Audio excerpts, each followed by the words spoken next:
Hello, everyone, and welcome to an all-new episode of That Star Trek Podcast. My name is Sean Ray, and I say screw General Order 1. Joining me tonight in the historic Infinite Potato Studios, we have Rick. How are you, sir? Howdy. John is here as well. How's it going, sir? I assume you mean the rule General Order, not the person General Order, because he would not like that. He might. General Order. Dave is here as well. How's it going, sir? Hi. I don't know how it's going. You tell me. And Nick Yeager is joining us as well. How are you? I'm good. All right. Tonight, we will be discussing the first episode of the first season of Star Trek Strange New Worlds, which was titled Strange New Worlds, written and directed by Akiva Goldsman. Original air date was May 5th, 2022. Captain Christopher Pike comes out of self-imposed exile to rescue an officer gone missing during a secret mission. Now, I do have to point out that I have to say the same joke that everyone else has said, that this has been the longest pilot to series in the history of television.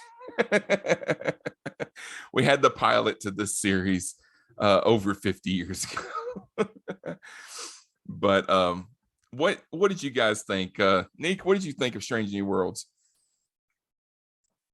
I had mixed feelings. I didn't love it, but I didn't hate it. So I guess that's good. These days, that's all one can expect, I guess. Yeah. Yeah. I don't know. It was okay. Okay. All right. Dave, what about you? What do you think? Well, I'm a little special. I was very concerned that this episode would cause iTunes to believe that I was keyword stuffing. But the title. But anyway. Strange New Worlds, Strange New Worlds. Yeah. I went crazy about it. It was heavy-handed. And I don't know how much I've said it in this show, but I really detest a hope speech. Especially when that hope speech is like the thing that saves the day. And it was a little cringy to be using, I get it, but it was cringy to be using Ukrainian war footage as the alien footage. It felt weird. And my God, I hope they don't keep going back to him seeing his future reflection in everything. Going like, okay, we get it. He's looking forward to a bad thing. I think yeah. I think that they were just establishing it since this is the pilot. And this is the first. So. This is the first. I mean, we've had a lot of Star Trek series. This is the first one that's been like a direct spinoff of another one. Mm-hmm. I mean, I know we've had like backdoor pilots and stuff like that, but this series is like a direct spinoff of Discovery, especially this episode. Stuff that happened in Discovery directly relates to stuff that happens in this episode. But yeah, so that but yeah, I think we'll probably hear it again, but I don't think they're gonna stay on it like they did in this episode. But yeah, they did a couple of things really well. Like, I really liked that he was like, one of his favorite movies is The Day the Earth Stood Still, and we see him, like, the part of the movie that he's watching is the part where the alien is talking to the world leaders about, getting your shit together. Sort your life, mate. Shaun of the Dead.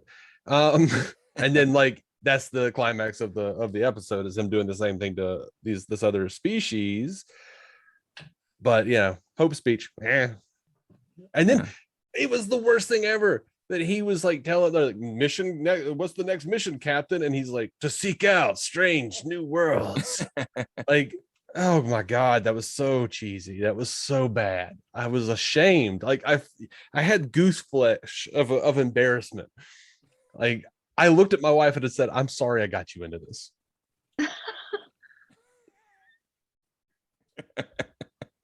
All right, John, what'd you think? I thought it was fine. I enjoyed it. I think my bar was lower than most probably other Star Trek fans, because I don't as I may have mentioned, I don't really care about canon. I don't really care about canon, so I wasn't looking for. I mean, if I happen to see an Easter egg, cool. How about Basically, bad writing? Yeah. Again, I hear you when you say that you want Star Trek to be better than it was, but Yeah. I felt like this was the Star Trek level that I expected. It was kind of preachy. I agree with you about the speech, the where are we going? Oh, to find. I'm like, come on. That should have just been a voiceover. There was no reason to actually say that. It was a voiceover in the opening credits. Yeah. Yeah. Well, yeah. That's yes. That should have just been a voiceover. You know, like I definitely got the sense of they'd introduce a character and I'm supposed to be like, oh, it's so and so. Like, no. I guess that's the person I'm supposed to know. And then Hey, there's a person who acts nothing like the character I know, named after the character I know. I was fine with that too. I was fine with that too because it's pre-character I know being some other character getting to be the character I know. Whatever, it's fine. I don't care. Yeah, I'm looking forward to it. I'm looking forward to sorry, I'm looking forward to no stakes. I'm looking forward to a new thing every episode. And yes, the characters should progress. Absolutely, the characters should evolve. But you know, a season-long arc, I'm good. I'm all full up over here. What's funny is you look at this like vivacious character that is Nurse Chapel in this episode, and I'm like, God, she's got a worse fate than Pike. If you look at her character from the original series, where she's just like walking around mooning over Spock and or you know, the dude and what her little girl's made of. It was just like, oh God, you were such a happy person at one point. She'll get made a doctor by the time the motion picture rolls around. My headcanon was that because I noticed the same thing. I'm like, what happened to Christine? I'm like, I guess she met McCoy and then just killed her spirit. Yeah. I mean, could you work for McCoy? That makes sense. All right, Rick, what about you? What'd you think? All right, I'm going to clear something up right now. Do it. In the first season, we know freaking seasons. The first year of Starbase 66, we spent 2 hours talking to Herb Solow, who was the executive in charge of production of the original Star Trek. And I asked him point blank, because we brought up, and we dealt with almost all of the mythos of all the behind the scenes mythos of TOS. And I said, I brought up that, the network execs didn't want a woman as second in command of the Enterprise. And he stopped me.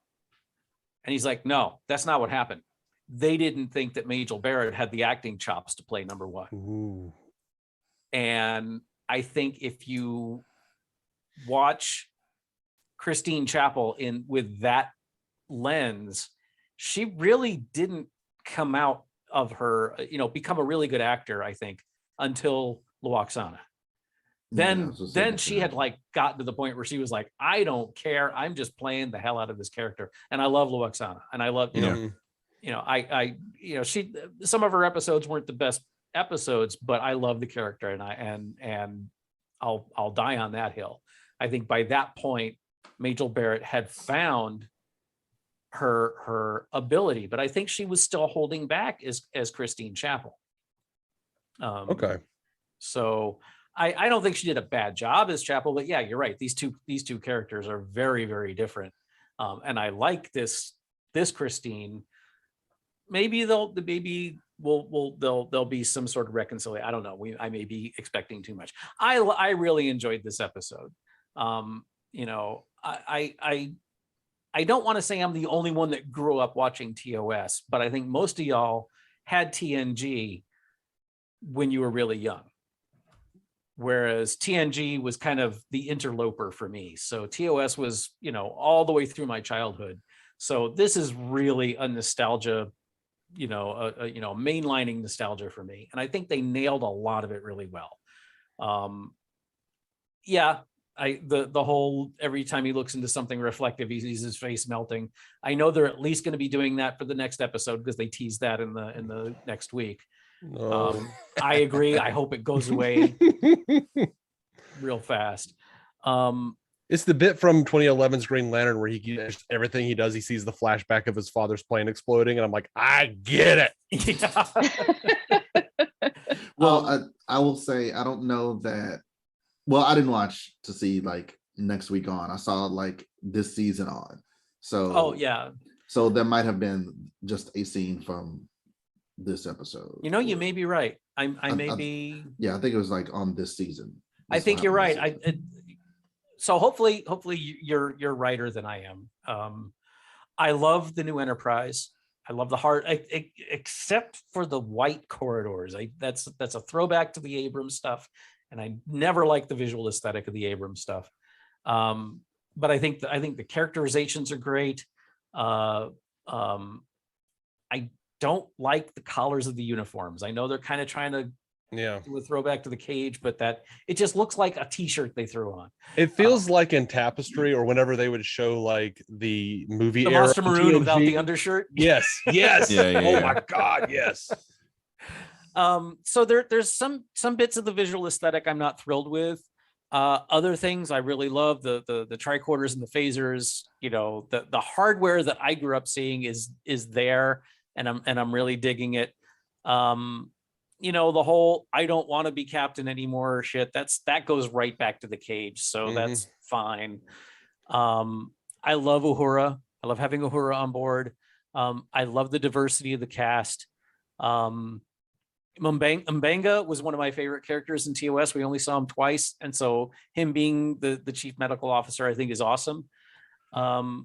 There's not a lot I didn't like. Yeah, the story is very linear and cartoonish, and the we're gonna screw up your genes to disguise you was kind of silly. But then again, we've also been like, you're going into surgery to look like this race, and it's like all of a sudden they come out with all kinds of prosthetics on it. Like, that's not surgery. So, you know, I was cool with that. They're trying.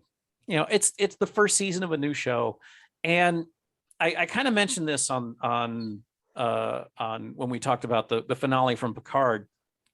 And while we were talking, I kind of clarified what I had said about, you know, the finale for Picard. It's only season 2. And I know that these shows have been around long enough that it shouldn't take 3 seasons for them to gel, because they've got, you know, everybody involved has 50 years of stuff to pull from.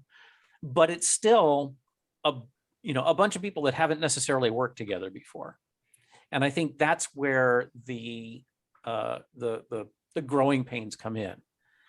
And even though we've got a rich tradition of Star Trek for them to pull from, it's still, you've got a bunch of people trying to work together under pressure from like marketing and production and McDonald's. We want to sell toys and all of this stuff. So I Is think- McDonald's doing Star Trek toys? Because I have not seen that. oh, And I want would to get love it. in on that. They did when the 2009 movie came out. They had that. I have those 2 sets of those glasses that came glasses, out. hoping someday they'll be worth something. I mean, I want a Strange New Worlds Enterprise from McDonald's. I mean, But holy God, are they doing that?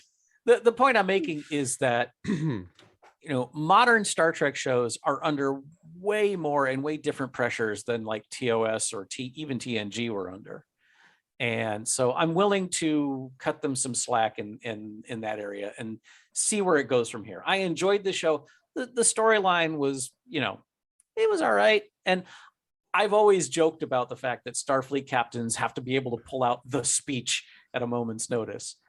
So that's very Star Trek too. But you're right, it's tedious, and this was not a particularly good one. I didn't realize that was Ukraine footage, and now I'm kind of retroactively skeeving about it. Well, okay, so the one thing that I will say was that about that that scene when he's given the speech, the Day the Earth Stood Still inspired speech. Mhm. he's talking about the violence that our world experienced that led up to World War III. And one thing that they showed some clips from the January 6th insurrection, and that I saw that, I was like, whoa. They put that, I mean, that kind of blended in with it really flawlessly. That I thought But, was appropriate, but yeah, the Ukraine Mhm. thing probably is not so much. Yeah. Okay, so I really enjoyed this episode. I thought that I don't have a whole lot of bad things to say about it. I think it helps that at least 3 of these cast members we already knew. Like I said, this is a direct spinoff of Discovery, so I think it was great the way that they introduced us to these characters 2 years ago on another series, so that we felt like we know them. And then even the ones that we don't know, we still know them, because a lot of the characters are younger versions of people that we'll see in other shows.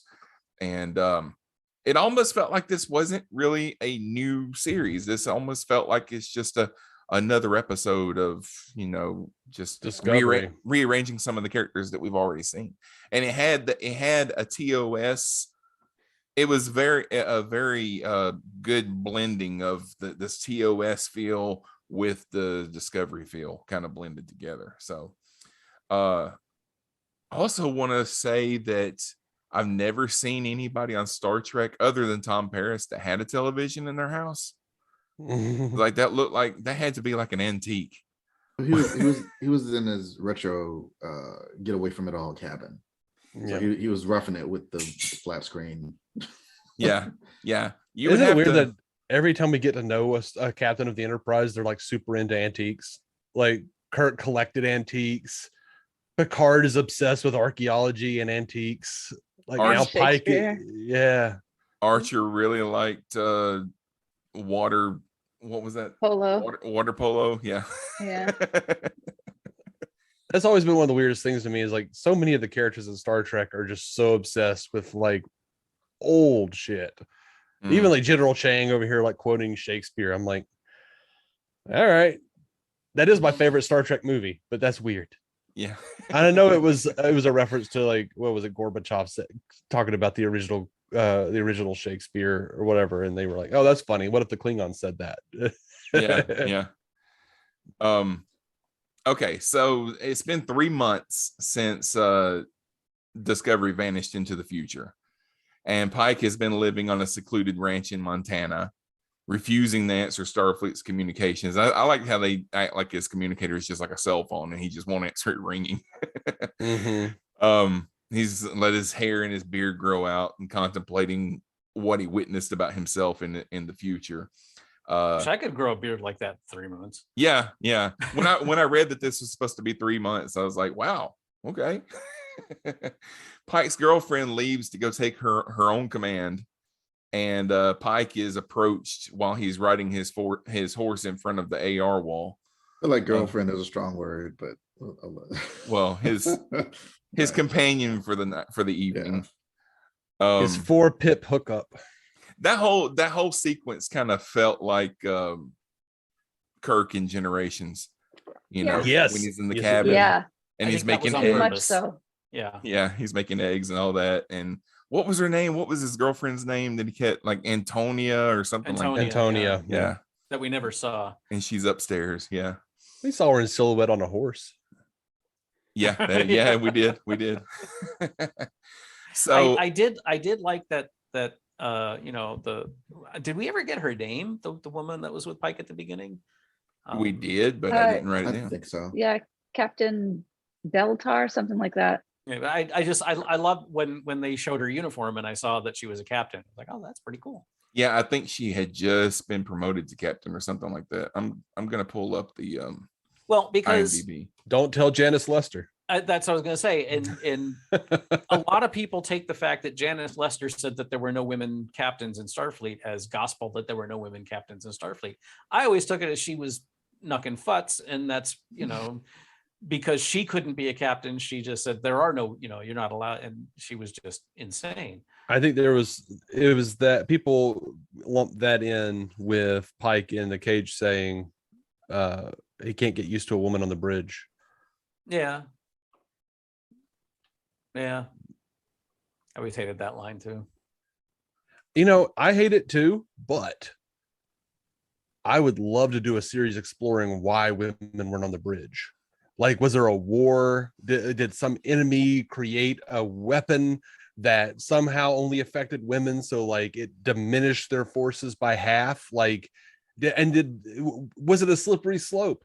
Even after the threat was dissipated, did that mean that like the men somehow still like felt the need to keep the women subjugated? Like, I always love when like we reach a plateau of evolvedness, we'll say, and then something happens and they use it as an excuse to go backwards. You know, I always love those kinds of stories, like Kirk being prejudiced against the Klingons in Star Trek 6. I always love that kind of stuff. I think it's really interesting, and I would love to do something exploring that. Except that Pike's yeoman, Ensign Piper or Lieutenant Piper, you know, she was standing right next to him, and he's looking at number one, going, "I never could get used to a woman out of the bridge," and she's like, "Yeah, he was just."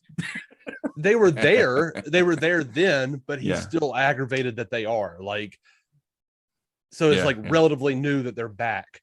And I don't even think it's in the menagerie, so I don't consider it canon, but it's still like that is an interesting concept. Yeah. To me. Her name was Captain Battelle. Okay. Doesn't have a first name. And then Robert April shows up. April. Yeah. And boy, is the internet losing its mind over that, and I love it. God. Yeah, he's being played by Adrian Holmes, which Adrian Holmes most recently has been playing Uncle Phil on the Fresh Prince. Yeah, on Bel Air. Yeah, the Fresh Prince he's reboot. Fantastic too. Oh yeah, he's great. He's great.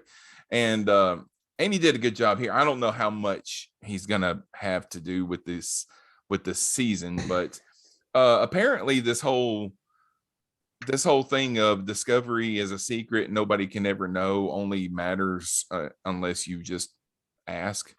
That's right. Because he came back and he said, well, they told me what happened with Discovery, so I understand now.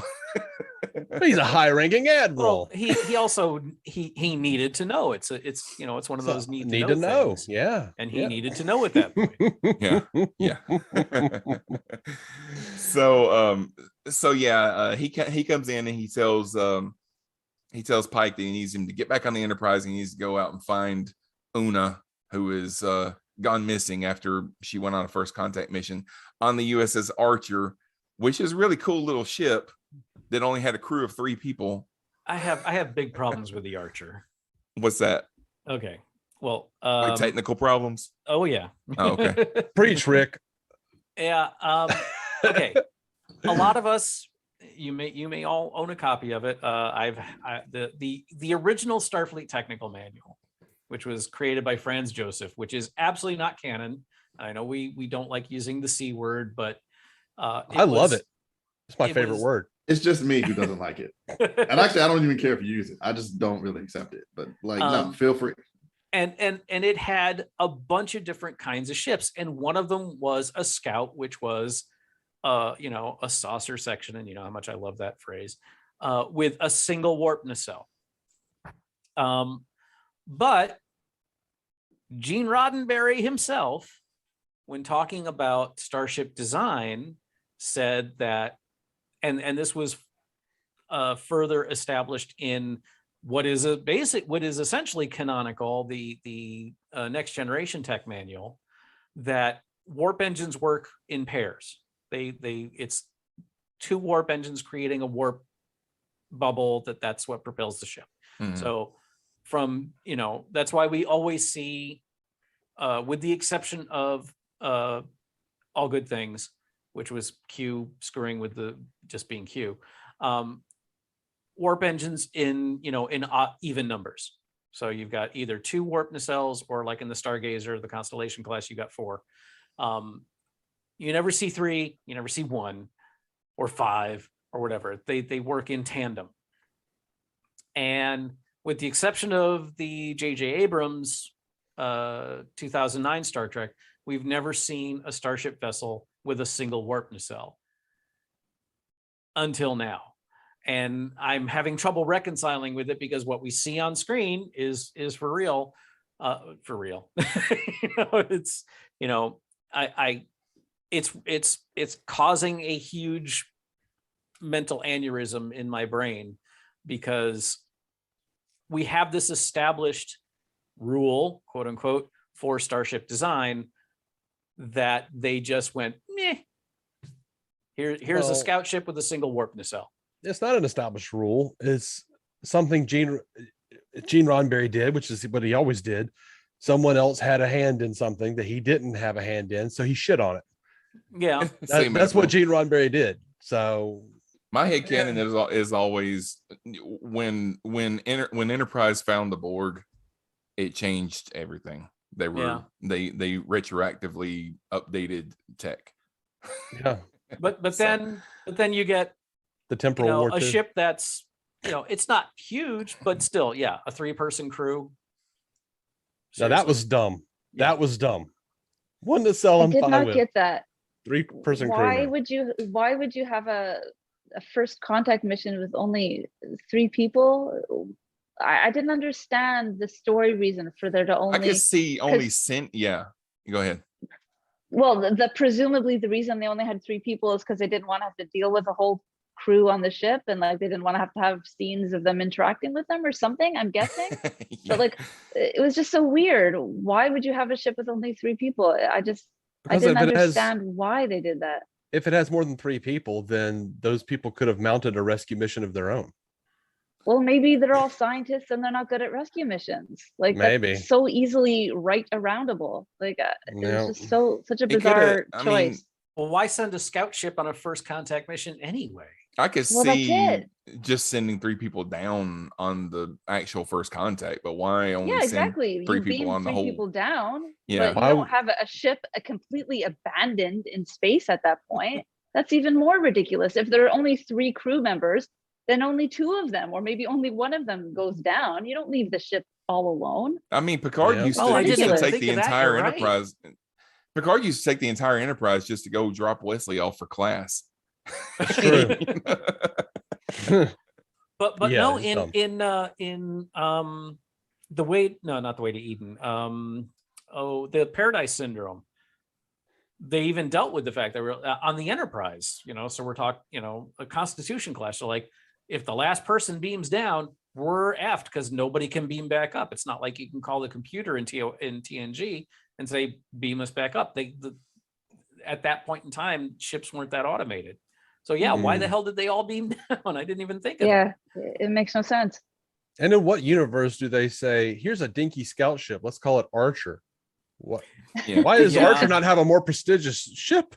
Now they do have there is another Archer class ship later on, right? I think it's in it's either in Discovery or in Picard. There's an Archer class ship. Yeah, well, in Discovery there's the Archer, the Archer space dock. Okay, so on Vulcan, Spock meets with T'Pring, a woman who he has been courting since his youth, for dinner, and T'Pring proposes marriage to Spock, who readily accepts.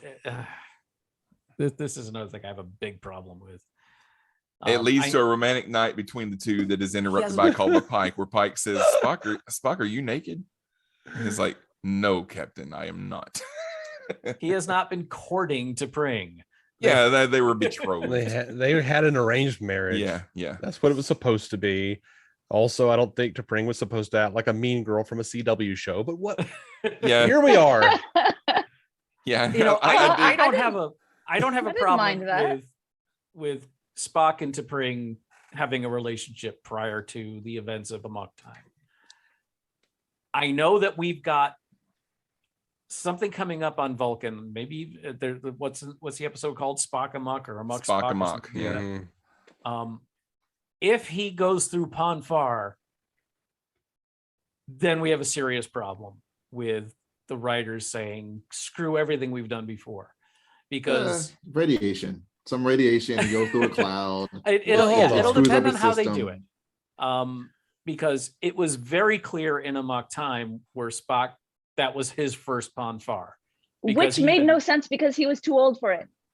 Well, that's why he said I was hoping my human blood would keep me from having to deal with this, but damn it, it's happening now. Well, it happened when he was a teenager, and to remind me of the yeah, name of the movie. Yeah, so it's all over the place. Search for Star Trek Spock. 3. Star Trek 3. Yeah. Yeah. You're right. Yeah, You're right. Yeah, so I actually, if they are retconning it, I actually like that retcon because it made no sense that he would be so old when he's going through it for the first time. So well, maybe he was just saying in Amok Time, maybe he was just saying, I had hoped in the past that it would stop this, but it's not. It's going to keep happening. Maybe he just didn't know I didn't what was even take happening Star to Trek his 4 body. 3 into account. Thank you. That's that helps. I did laugh at I made a joke a minute ago about when Pike says, Spock, are you naked? I did like when T'Pring said he was about to be captain. It's a special night. Now, I did like the portrayal of T'Pring because that is totally in keeping with how she was in Yeah, I she was agree. pretty I awful. liked her being a mean girl. I think that's consistent with how she is. Yeah. Well, I did like when Yeah. Spock and T'Pring kissed at dinner, which you don't see a whole lot of kissing between Vulcans, but they kissed. And then the waiter came by and said, can you go do that somewhere else? Yeah. You're making me uncomfortable.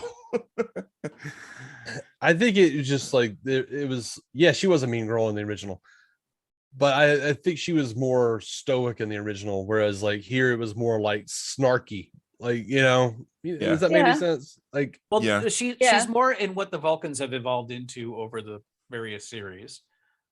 Because in TOS there was still that Vulcans have no emotions, and then it became Vulcans have suppressed emotions, and then it became Vulcans have really powerful emotions that they don't let anyone see. yeah. Which if you look at Journey to Babel, like Sarek is pretty emotional. He's a snarky Yeah. TOS. I always candidate as like Spock is like he's such a try hard when it comes to the whole Vulcan thing. He's like Worf. But Spock is snarky.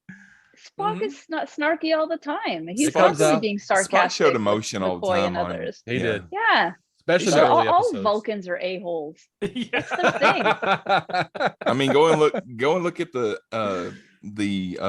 actual episode, The Cage. I mean, Spock shows a lot of emotion in that. I mean, he's laughing. Yeah. And That's for sure. The women. Like that is my favorite Star Trek scene. The women. that doesn't really count as Vulcan because they eventually took. Look at John's face. John didn't say a word. All right, never mind. Go on. I didn't say a word, man. We all know this. Go ahead and tell me which canon was real canon. Well, no, it's just that in the Cage, number one was supposed to be the emotionless one, and then when they reworked it and they got rid of number one, okay. Here's the thing. Roddenberry didn't want to give up Spock, and the network was like, all right, we'll give you a second series, but lose number one and lose the alien. And of course, Roddenberry being anyway, he got rid of number one, but he fought for Spock, and he took the characteristics of number one and gave them to Spock. So in the Cage, Vulcans were not this unemotional race that we know them now, or whatever. So in Where No Man Has Gone Before, Spock is unemotional, even though the sensor is at full intensity.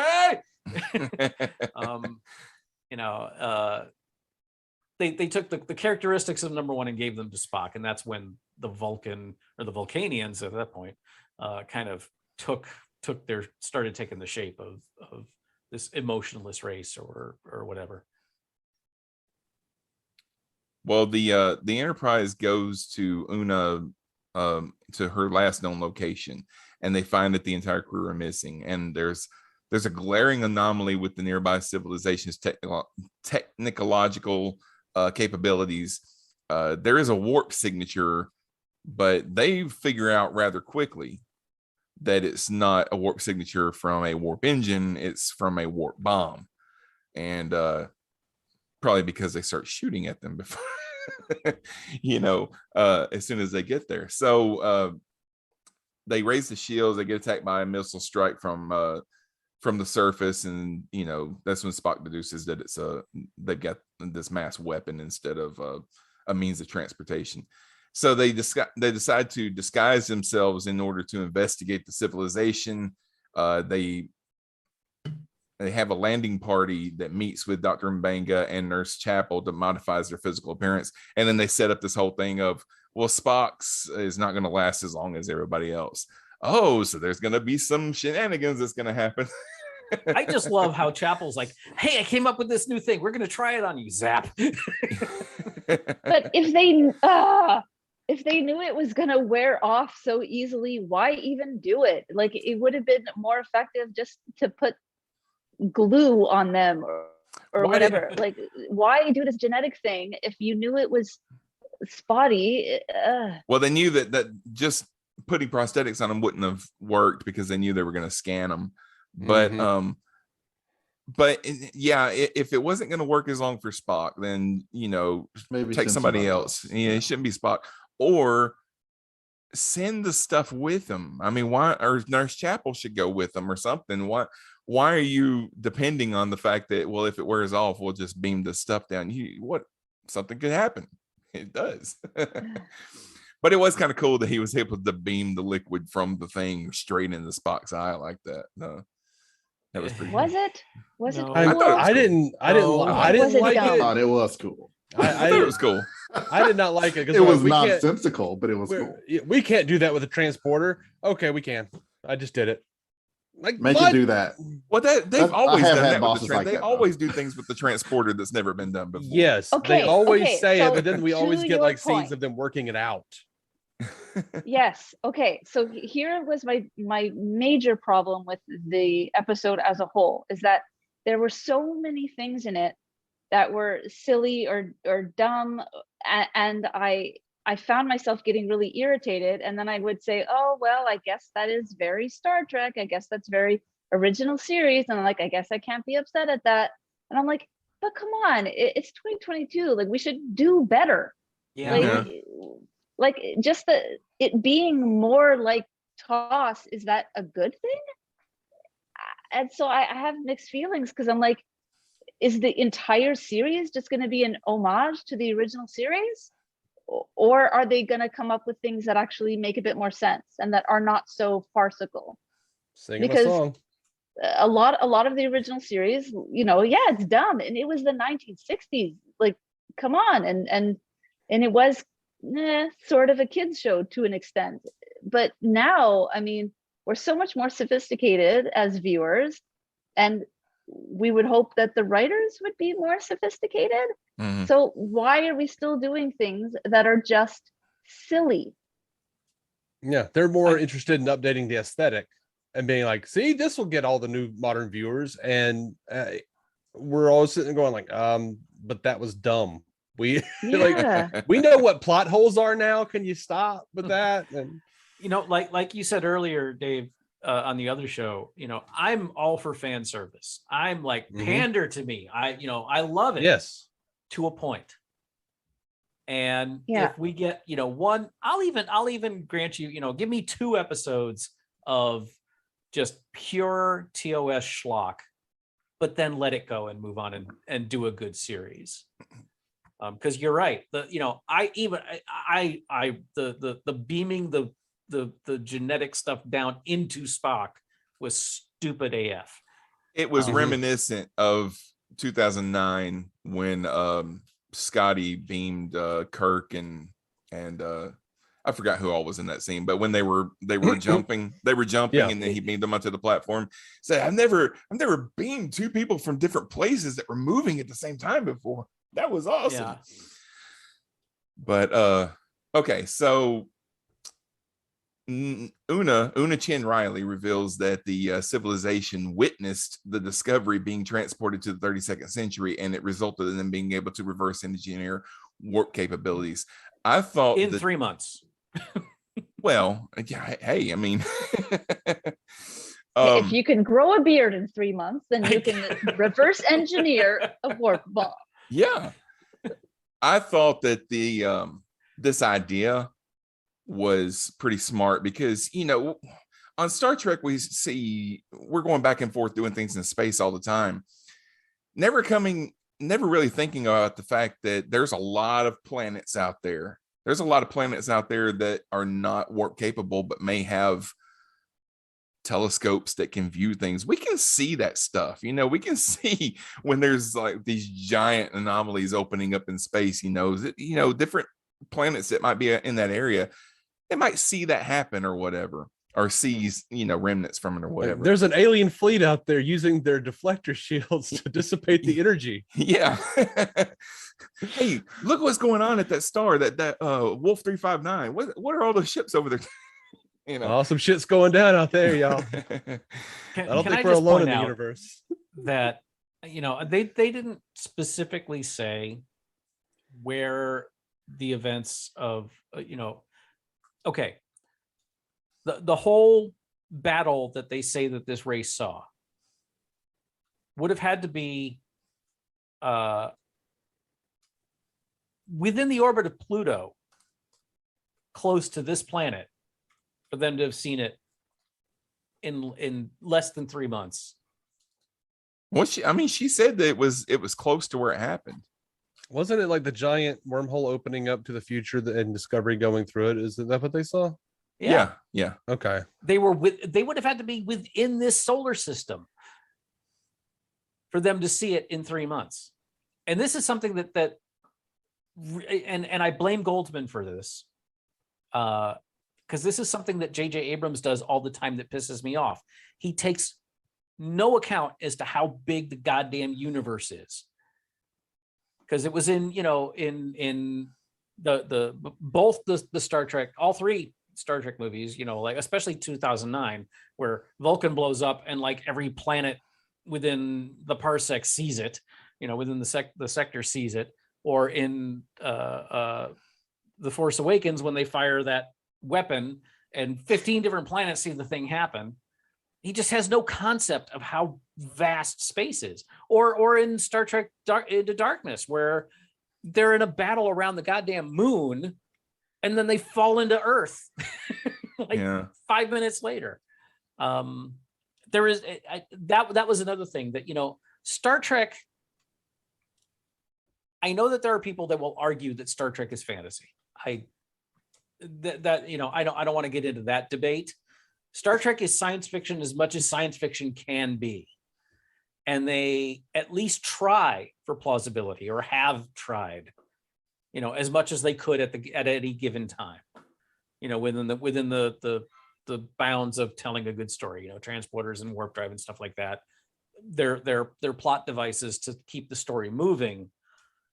But 3 months is not enough time for the shit to have happened in this episode, unless the events of the end of season 2 of Discovery happened inside this planet's solar system. Mm-hmm. Yeah. Well, I hear you. Yeah, but You're right. yeah, I can't. All I can say is it's science fiction. But okay, so Sean, did you turn your camera off? I did turn my camera off, yeah, Okay. because my wife's going to be coming in behind me, and she doesn't. Okay, wanna- just she make doesn't it, just checking that Yeah. I'm just going to take this moment to say that the genetic manipulation was kind of dumb, but it wasn't any dumber than what they've done on every other series. The eye thing was definitely dumb, but I liked it, and I think like my favorite line probably for the whole show was Spock, your ears are changing back. Yes, I know, it's quite painful. Yeah, Pain is- I think you said the pain is quite remarkable, It- Captain. Great. it's actually Great quite moment. excruciating now, Captain, or something. Yeah, that was great. Favorite line of the show. All right, so the diplomatic means are failing. Pike orders the Enterprise to fully reveal. Well, I kind of skipped over that Pike realizes that this means that Starfleet and the Enterprise are responsible for this technological shift. Pike and Spock remain behind to meet with the planet's leadership personally, and he ends up ordering the Enterprise to fully reveal itself, and the civilization, it causes them to drop their hardline stance, and the that's when Pike gives his big speech about, you are going where we've been, and he starts calling out things I don't think we've ever heard in Star Trek. I don't think we've ever heard a mention of a second American Civil War before. But he says that the eugenics wars lead into the second American Civil War. I may have that backwards. And then into World War III eventually. Mm-hmm. So but that's something Star Trek has always done is take current events and put them into the Star Trek and be super US centric. Well, yeah, that too. That's yeah. We just spent a whole season in France. Isn't that enough? Yeah. With no one speaking French. We were at an abandoned vineyard where it was always nighttime for some reason. Yeah. And we got one French cop who spoke English. That's true. No French accent. Did he have a French accent? Universal French people do speak translators. English. Universal translators, everyone. Hello. So Lon Noonien Singh, she kind of reveals elements of her traumatic backstory, and she talks about that she was on a ship. It was like a generational ship that was attacked by the Gorn, and then the Gorn took everybody to one of their nursery planets. And that was some dark shit that she went into. So everybody, she's the only one that survived. Everybody else, it was either eaten or they were eaten alive. Yeah, or they used their body to lay eggs in them or something like that. And that's one of those show don't tell moments. Like I could have taken a couple of shots of Pike going into a mirror and had her backstory fleshed out a little more rather than her just whipping it off in half a sentence and moving on. I think I kind of didn't want to see that. I needed to see it. I want to see it on this one. I would I want to see what a Gorn nursery planet looks like. Me too. I'm good. Maybe we'll see it on Lower Decks one day. So we can all bitch about how the Gorn look. No, I do want to see the Gorn, but I don't want to see the human. I don't want to see them slicing people open and eating them alive. I want to see human tauntauns. All right, so I mean that is pretty much the episode. Una rejoins the Enterprise as Pike's number one. Noonien Singh is the chief of security at Pike's request. The crew is completed by the arrival of Science Officer Samuel Kirk, with Pike commanding the starship into deep space. I love that because they were talking about Lieutenant Kirk all the way through it. At the beginning, they said Lieutenant Kirk will be here later or whatever, and then when he shows up, it's Sam Kirk. Sam Kirk with the mustache. Yeah. Yeah, it was they kept bringing it up so that the toxic trackers would just be like, no, and just turn it off, so they couldn't really. Well, I can't say. I also Sam. saw a lot of people complaining that Sam wasn't being played by the guy. What's the guy that's supposed to play Kirk next season? Oh, for Christ! Oh yeah, because nobody ever said that Sam and James were twins. They're just brothers, and then just William Shatner played his dead body. Mm-hmm. It doesn't mean that they were supposed to be twins. Well, there's a lot of brothers that look alike. I think it was ridiculous that they didn't make Robert April a squished together William Shatner that was voiced by James Doohan.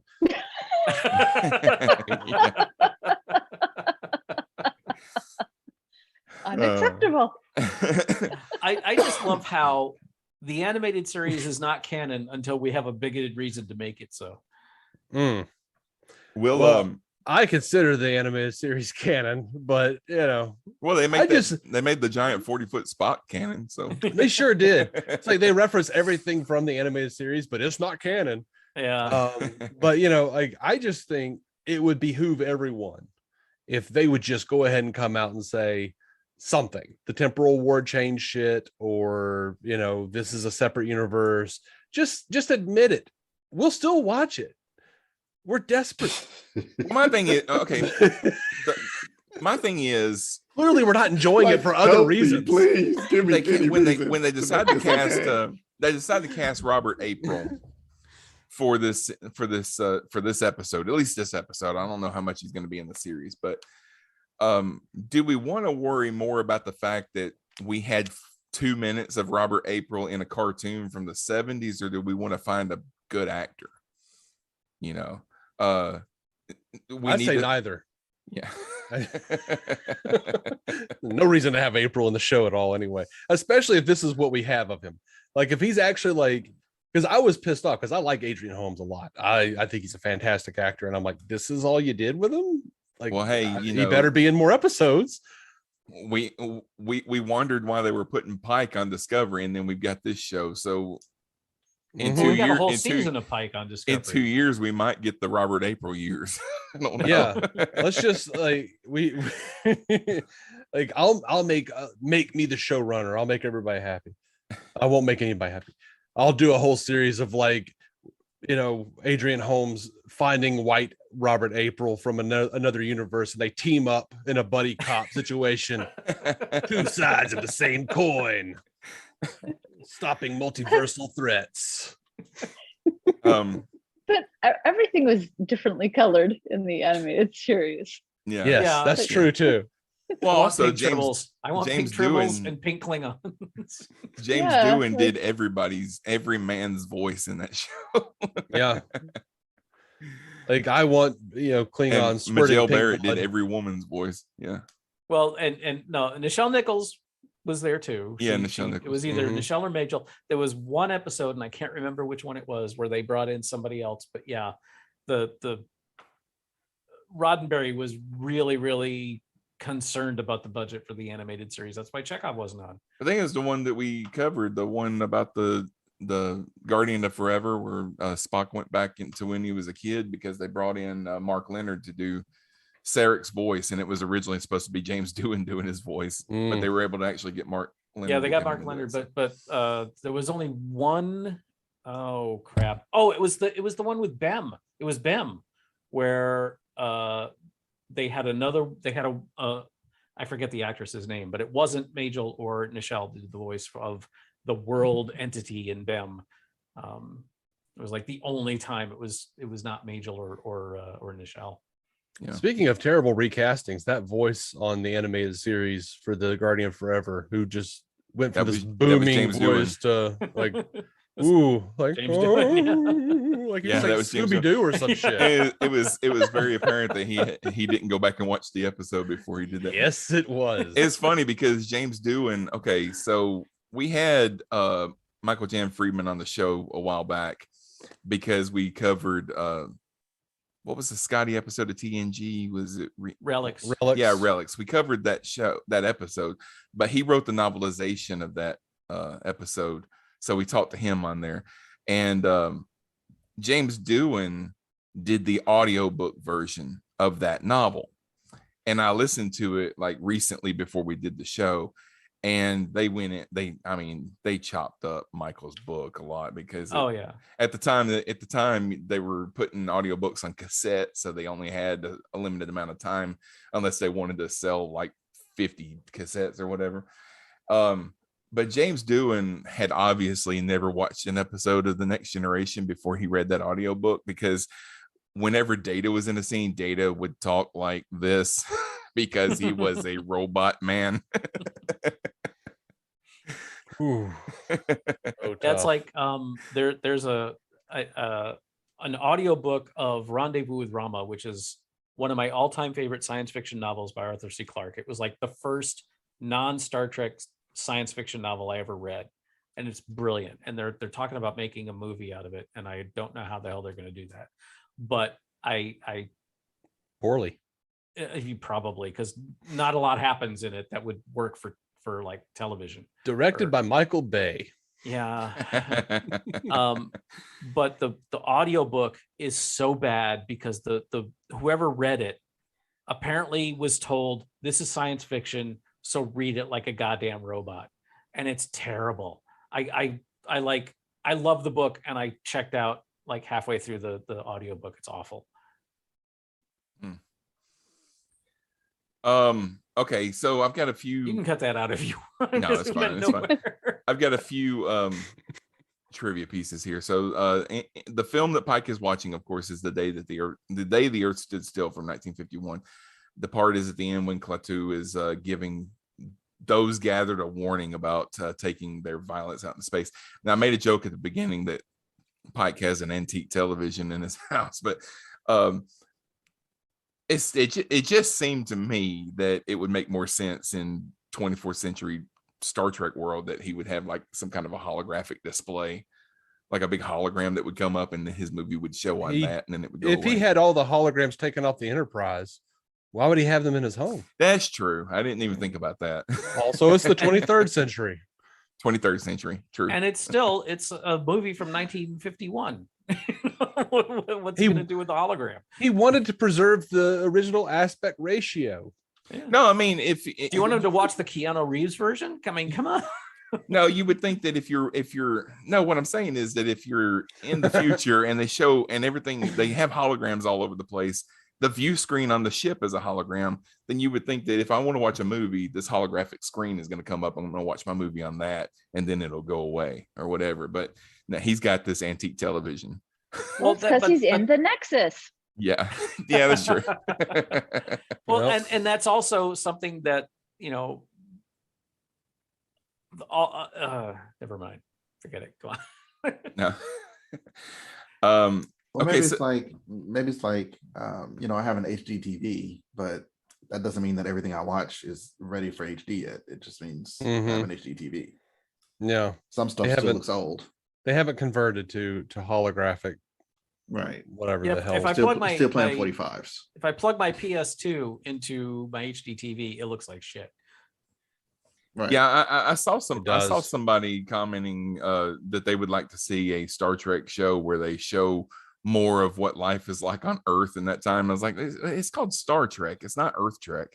But I do like, I mean, we get these little glimpses like in Picard, we see that they still have news reporters and they still put out like news programs, but even though nobody really has a TV in their house, they just other than Tom Paris, he had a Well, TV. I mean, if you go by the Gene Roddenberry's motion picture novelization, the original series was just a show made for children based on the adventures of Kirk. Yeah. Yeah. Okay. With The erections. missing Starfleet vessel is called the USS Archer, likely named after Captain Jonathan Archer, captain of the NX-01 Enterprise from Star Trek Enterprise. Like I said, there's also a USS Archer in the fleet that the Enterprise E attempted to rendezvous with in Star Trek Nemesis. So that's what I was thinking of earlier. I had it in my notes later on. So a shuttle is identified in dialogue as the Stamets. Which I loved. They said that the notes that I have says that it's likely named in honor of Paul Stamets. I kind of, and now this is my headcanon. A lot of ships and space stations and stuff will have their shuttlecraft, and later on their runabouts and stuff will all have a theme. Like on Deep Space Nine, all of the runabouts were named after rivers, and stuff like that. I kind of wonder if this is part of a line of shuttles that are all named after people from Discovery, because Discovery had gone missing 3 months before No, that. the Enterprise shuttles have all been named after famous scientists: Galileo, Columbus, or explorers. The two shuttles that we knew from TOS were the Galileo and the Columbus. So Stamets fits right in with that. Well, we don't know if they got the same shuttles that in TOS, that they were using the same shuttles that they're using Well, it's still the 7 same years shit. earlier. Let's say that they do. 'Cause that- I was more like, hey, was anything Stamets actually, was anything he did actually not classified at this point? Well, there's also a mycologist, myceliologist, I don't know, mushroom scientist Mycologist. named Paul Stamets that now Mhm. they even interviewed him on the Ready Room. Yeah. So it may not be that Stamets, it may be this Stamets. Fair. So, They knew what they were doing, though. Yeah. They knew. I'm sure that the captain can name his shuttles whatever he wants. Probably. All right.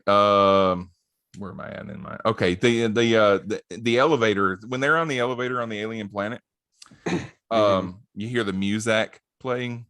The Muzak is like a Muzak version of the Discovery theme, if you like listen carefully.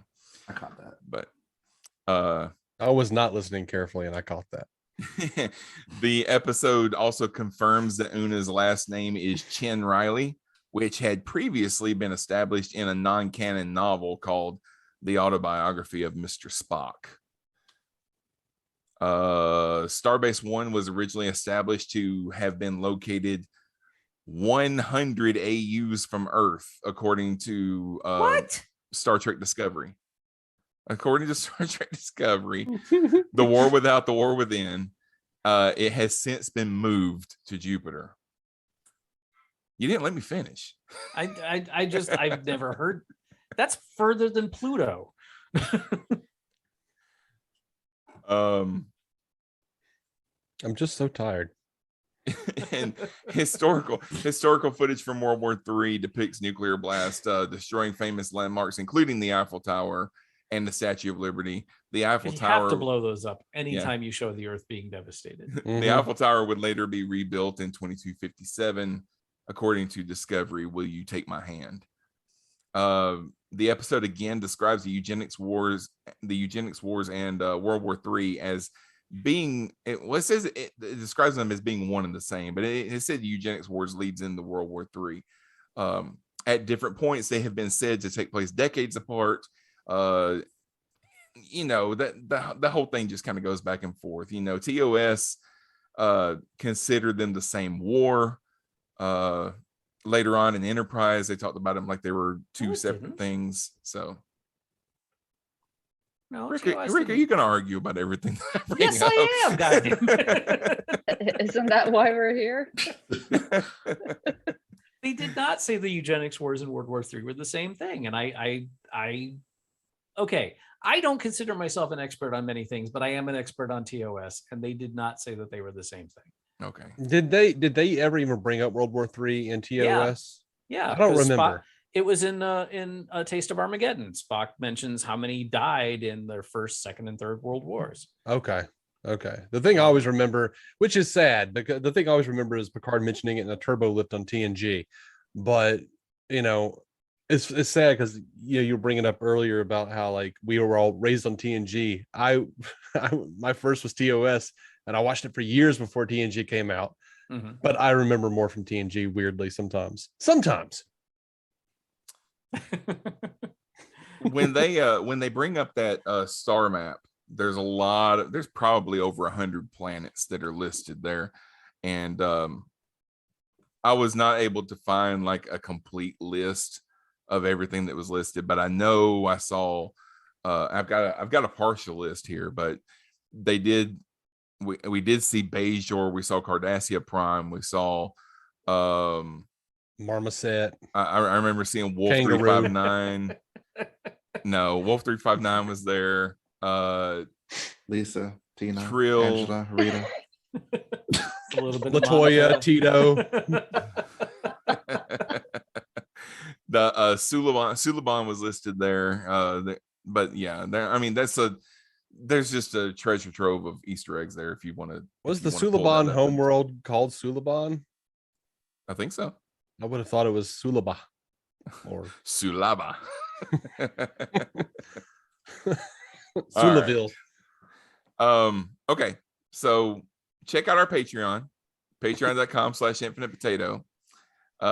You can find our review of Kiss Meets the Phantom of the Park, as well as some other stuff like The Room and My Dangling Participle, Plan 9 from Outer Space, and The Thing with Two Heads, a bunch of things like that. Quality cinema, folks. So and mostly we do stuff that's just fun to make fun of. We also do some stuff that's like we did Teenage Mutant Ninja Turtles because it's just a fun movie from the first one, my childhood. Yeah, we had fun with that one. That's a fantastic film. We agree. It's great. That's not to be made fun of. No, we did not. We weren't making fun of it.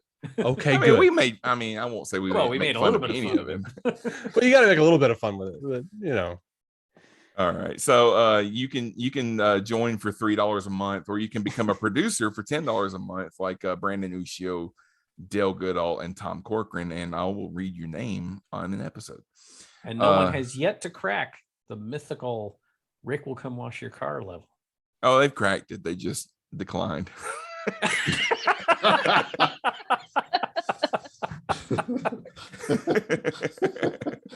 He's gonna come out and start talking about how Starship designs are wrong. I'll do that for days. It'll be an hour before he ever gets to like put the sponge in the soap. But I will wear short shorts and a halter top.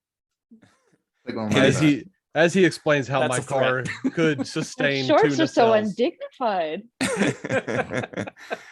Fuck would Alright. never. And if you want to contact the show, you can leave us a voicemail on Anchor, or you can send us an email or a Facebook message. If you want to find out how to do those things, just go to our website at infinitepotato.com, click the link for that Star Trek podcast, and you will find it. Vulcan's got a hell of a gym, apparently, by the way. Yeah, man. And this is only logical. Nick, thank you very much for joining us. Why don't you let everybody know where they can find you? You can find me at superanemic.com or go on Facebook, Super Anemic. All right. Dave, what about you?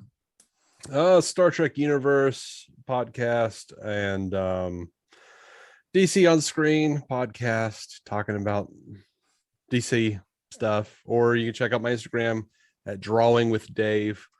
I draw, and I'm Dave. You know, I went to DC a couple of times. It's a really cool town. Yeah, sometimes. Depends All on right. the day. Yeah. John lives there, so he can tell you. John, why don't you let us know where we can find you other than DC? Other than DC. I'm the host of Captain Game Show, the trivia wordplay podcast on the network. You can find me on other shows on the network. I'm in season 4 of Captain Game Show every season. The season-long arc is the Hidden Game. This season, there are audio clues that are sprinkled in every episode. At the end of the season, I will give you the key to unlock the clues, solve the riddle, win the prize. All right. And Rick, what about you? You can find me on various shows here on the network, or on I have my show Starbase 66, which I do very infrequently these days, and my Stargate watch along show, the Open the Iris. And there was a lot of words in there that were unnecessary. I apologize. It's all right. Yeah, I love that you were the only one of us who actually pimped your shit enthusiastically. Everyone's like, "Oh no, I'm on a You stupid can thing." find me on Well, if you can see the video, if you guys watch the video of this, we're all just taking turns yawning. you can find me Rubbing our on eyes. DC on Screen, and some, I don't know. I'm on some other shit. What John's show over are we here like- talking about again? You saw the thing, and I gave you the thing, and whatever. I don't care. Captain Game Show. No All one right. gives Four. a shit about my show. I don't even care. I just Season I 4, want to huh? say that all of these folks here have amazing content, and y'all need to check it out.